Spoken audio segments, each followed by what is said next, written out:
ونعوذ بالله من شرور أنفسنا ومن سيئات أعمالنا. من يهده الله فلا مضل له ومن يضلله فلا هادي له. ونشهد أن لا إله إلا الله وحده لا شريك له. ونشهد أن سيدنا وشفينا ونبينا وهادينا ومولانا محمدا عبده ورسوله صلى الله تعالى على خير خلقه محمد وآله وأصحابه أجمعين.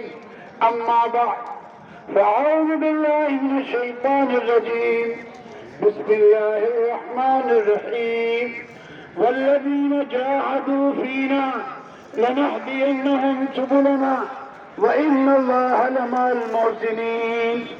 وقال عليه الصلاة والسلام: كل أمتي يدخلون الجنة إلا من أبى. قيل: من يأبى يا رسول الله؟ قال: من أطاعني